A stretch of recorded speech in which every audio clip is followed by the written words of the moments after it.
Luska Vandalovich, age 9, Sokoli, Poland. Sisela Vandalovich, age 11, Sokoli, Poland. Judith Vandalovich, age 3, Sokoli, Poland. David Vandalovich, age 13, Bialystok Ghetto. Poland. Mordecai Vandalovich, age 17, Bialystok Ghetto. Poland. Zilly Lost, age 10, Lyon, France. Harry Moses, age 12, Auschwitz. Utah Moses, age 9, Auschwitz.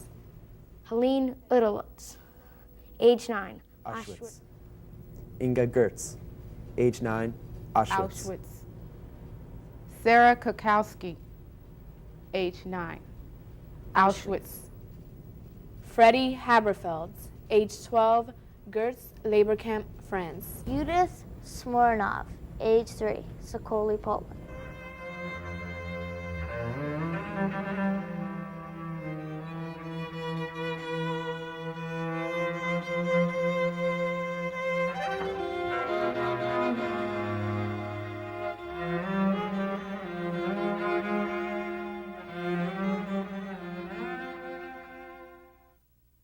Als unsere Partei gerade 7 Mann hoch war. Adolf Hitler was a powerful German political leader who led a group called the Nazi Party.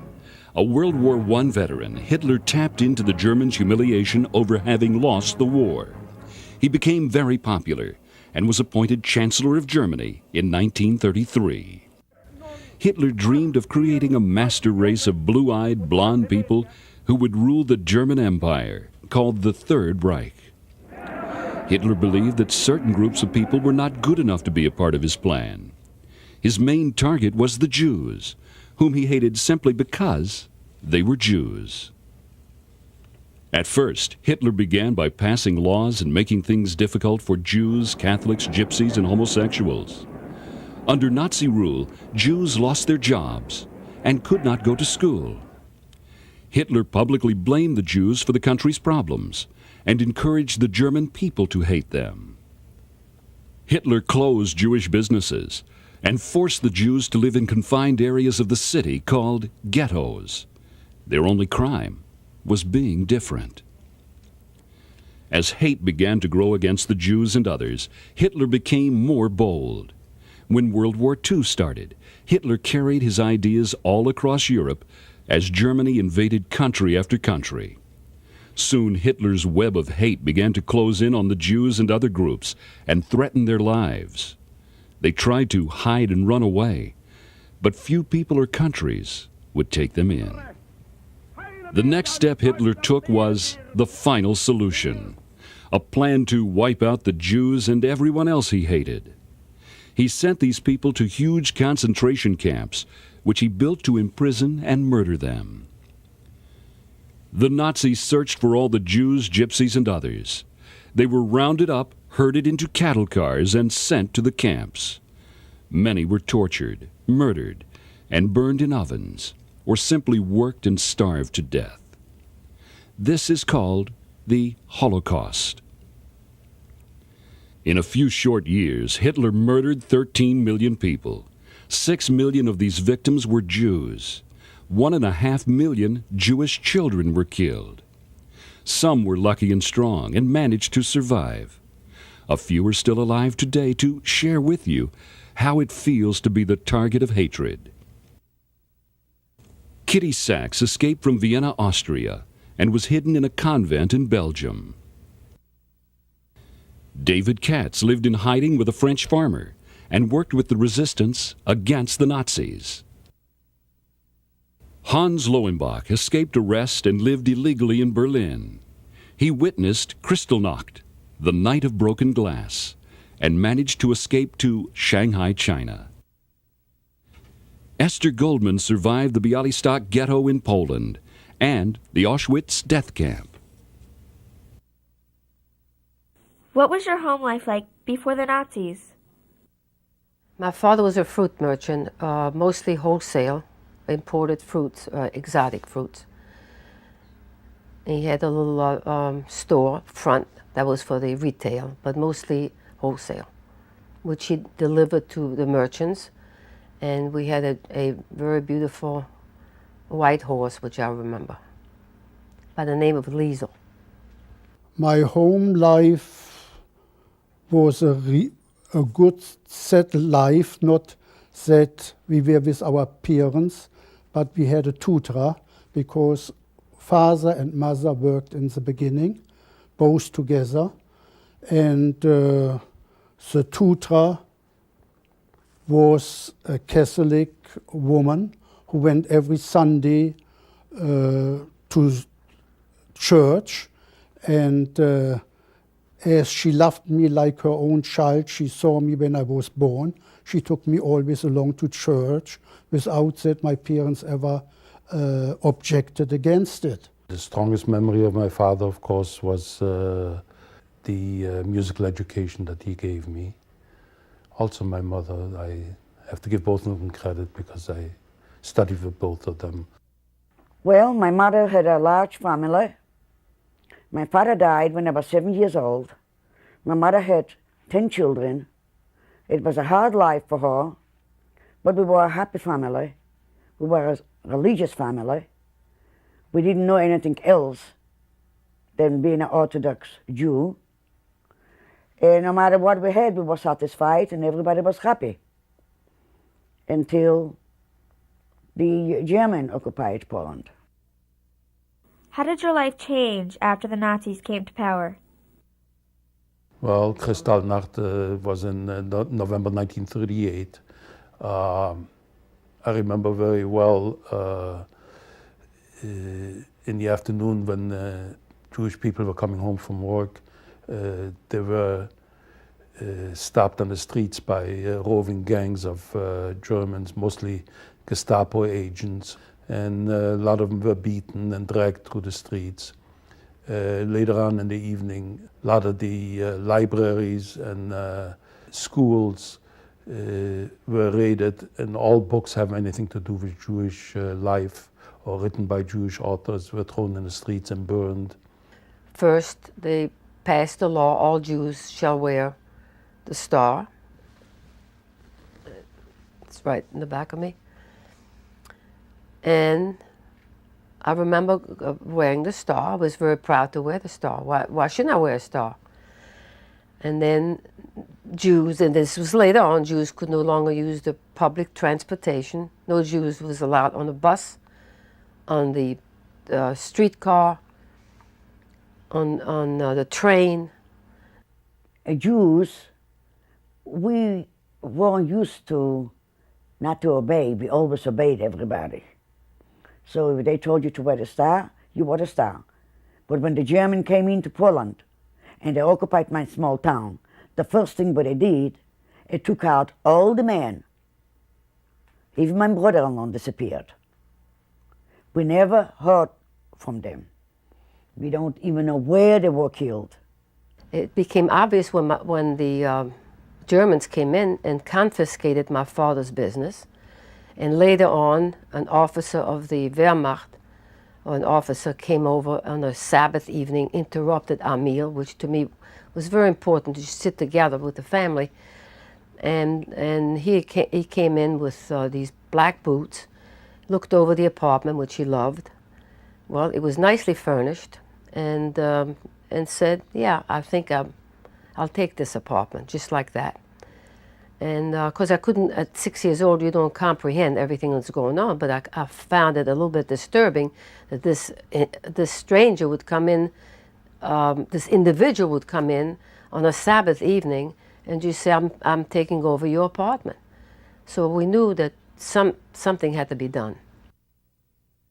What did you do when they came for you? Her name was Fernande Henrard, and she was my rescuer. On the way from the streetcar to the convent, Miss Henrard says, now look, your name is no longer Kitty Friedenbach. Remember that. Your name is now, you're a different child. Remember that. Yeah, I was 9 years old. Remember, don't speak German. You don't know German. You're not Jewish. Remember that. You're not Jewish. And I'm trying my best to comprehend what she's talking about. And your name is Rosette Nizol. Now repeat after me. And I said, Rosette Nizol. The Mother Superior says, greeted Miss Henrard, shook hands, and then says, is this the child? And Miss Henrard nodded. Now that I remember clearly. And then she turned to me and she said, what is your name? And I swallowed hard and I said, Rosette Nizol. And then she says, yes, I will take this child. Now, if I had said Kitty Friedenbach, she would have said good night, goodbye, so long. But I said the magic name was Rosette Nizol. Therefore, she could trust me that I wouldn't say that I spoke German. While we were waiting for further orders to be transported, the OSE, which was an organization of aid to refugees, made an agreement with the Vichy government that the children would not be sent to the east at this time, when the adults would be going. So my parents and I had a very tearful goodbye, and they were taken by truck to a train station, and from there to, at that time, an unknown location. We went to the forest before the curfew. There was maybe, I'm sure, the old small town, everybody was in the forest. And when we heard the horn of the motorcycles, and it had gotten closer and closer to the forest, we knew that we were in trouble. They came to the forest. It sounded to me that it was days, and they started shooting me machine guns. We didn't expect that. And it took forever to me. When it stopped, they left, and all what you could hear is moaning and crying and screaming and calling names to see if somebody survived. There was nothing that you could do, and even you could, there was nothing, you couldn't help them.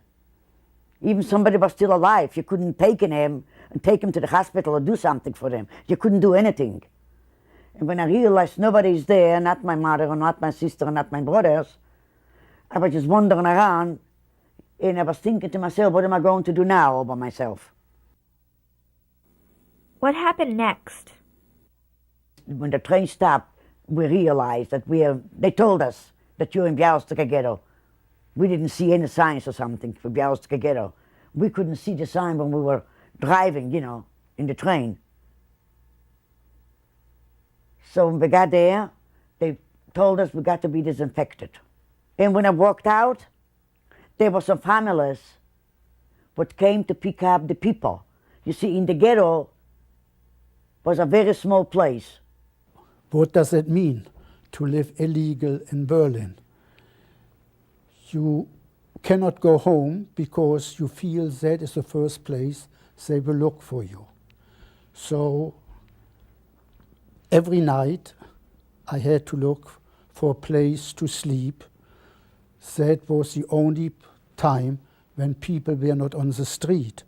I felt definitely like a deer, and it was hunting season.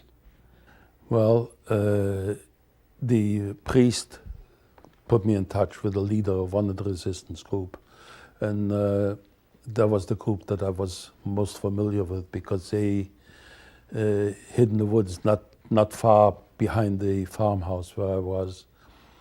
And like I said, whenever the Germans came into town, I would make my way and join one of the resistance groups, and I would spend 1 or 2 days with them until such time as the Germans left again, and it was safe to go back to the farm.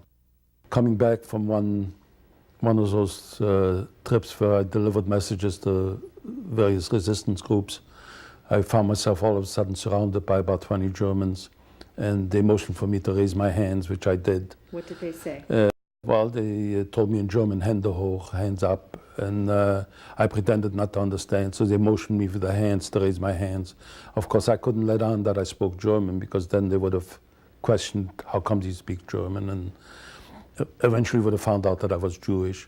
So I spoke in French, and but I overheard them discussing among themselves what they would do with me, and realized that they were going to take me to police headquarters for questioning. And as they were marching me back to the village, to police headquarters, approximately 8 or 10 of them in front of me, in the same back of me with the rifles pointed at me, they were attacked by some members of the French resistance. And during the ensuing melee, I was able to get away, and I made my way back to the farm. And I recall that I was sitting again in the center of Berlin, in Spittelmarkt, on a park, on a bench, written on it, Jews and dogs not allowed. But who knew that I was Jewish?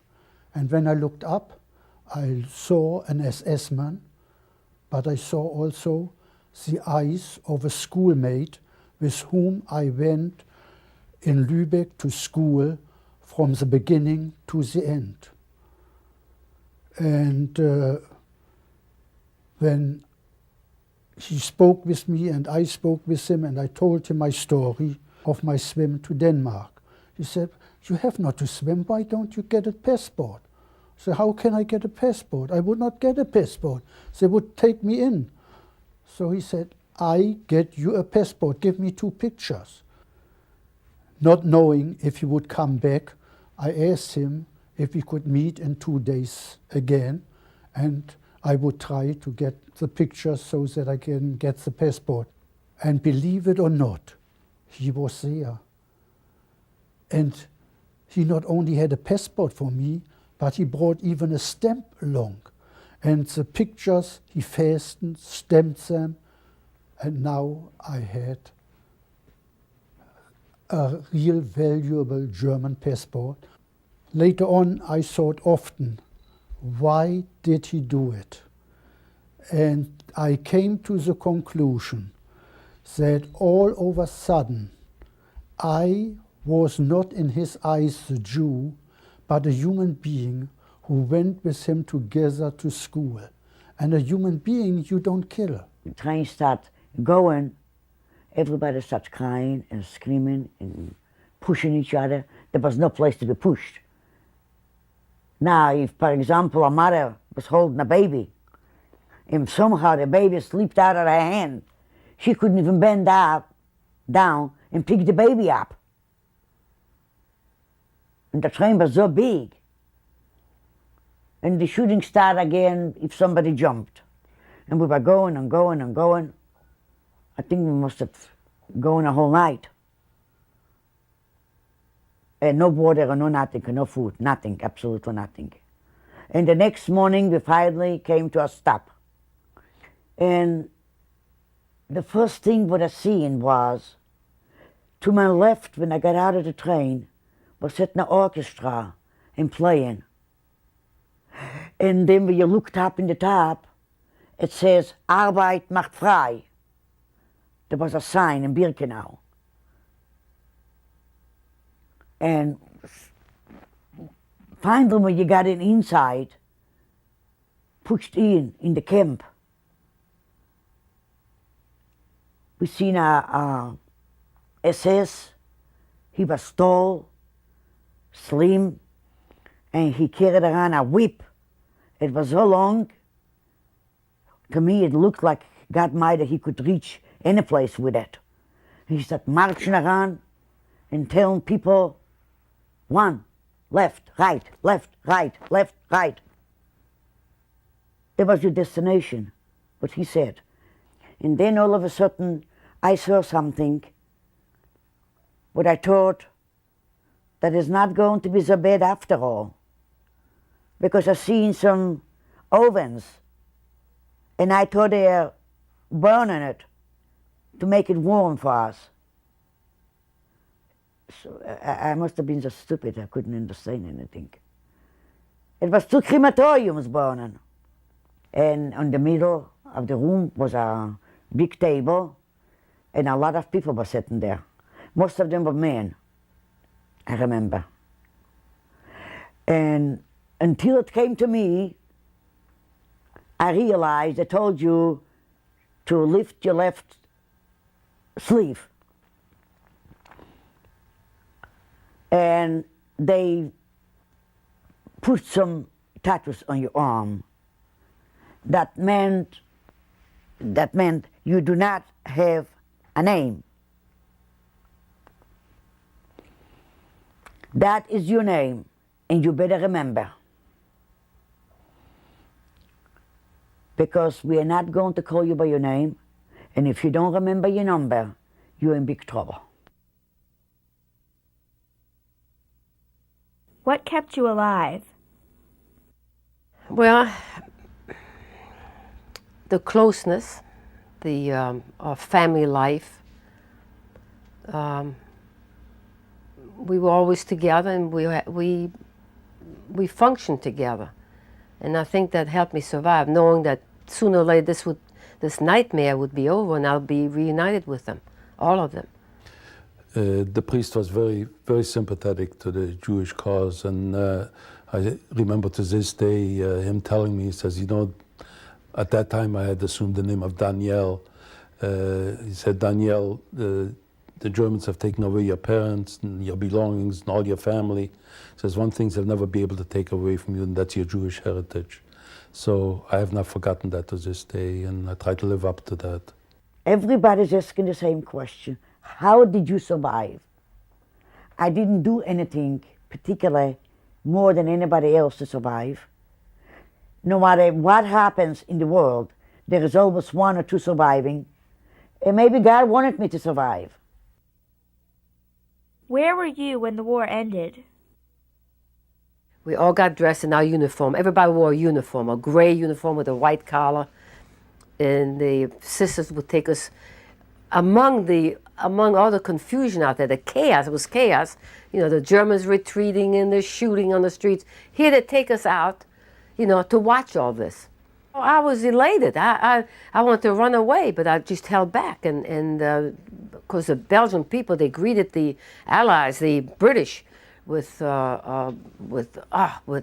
screams, and it was screaming. It was just too much for me. It was wonderful. It was the most wonderful day of my life. And I don't know how one of the women had candles and matches. I don't know. We lit some candles, and she must have been a very religious person. She knew all the prayers with everything. And we all prayed. Like Friday night or Yom Kippur you have to pray. We all prayed. No matter how we did it, we did it. We followed her. I was notified by the International Red Cross and the OSE that my parents were killed in the gas chambers in Auschwitz in 1942. And my grandparents were killed in the ghetto in Warsaw. It was terrible because until that time I was still hopeful to be reunited with my parents, and so it was quite a, you know, I was 15 years old at that time. I had lived a lifetime, literally, from the time I was separated from my parents at the age of 12. In 3 years, I grew up. I became an adult overnight. Do you hate anyone? No. I don't think if you hate, you do a mistake which doesn't do any good. To hate somebody, if you ask me if I hated Hitler, if I hated Himmler, if I hated Goebbels or Göring or all those people, I really never understood them. I really am glad that I was Jewish and had nothing to do with their crimes. I am free from those crimes, what they did. It took me years and years and years and years not to put everybody in the same pot and made them all guilty. I was able to see a little bit shades of gray and make friend, so to speak.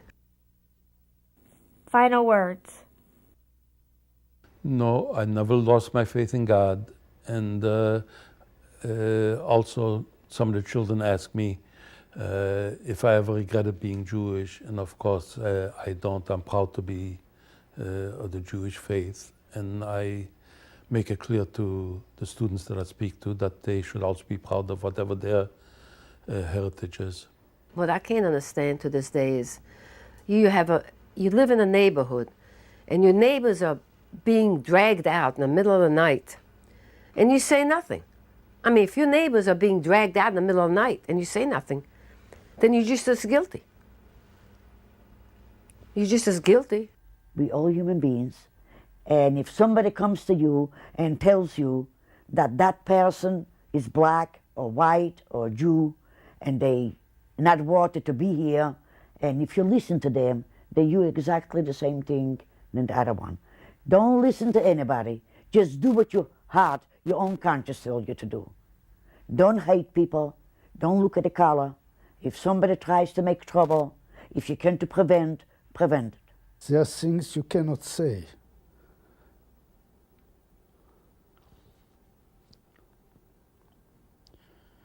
Because you brought on, it is me, what I lived through, I can speak about it.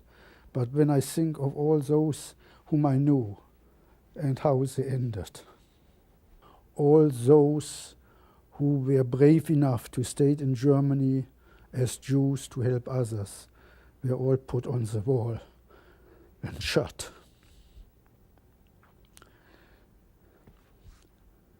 And that hurts. In Germany, they came first for the communists, and I didn't speak up because I wasn't a communist. Then they came for the Jews, and I didn't speak up because I wasn't a Jew. Then they came for the trade unionists, and I didn't speak up because I wasn't a trade unionist. Then they came for the Catholics, and I didn't speak up because I was a Protestant. Then they came for me, and by that time, no one was left to speak up.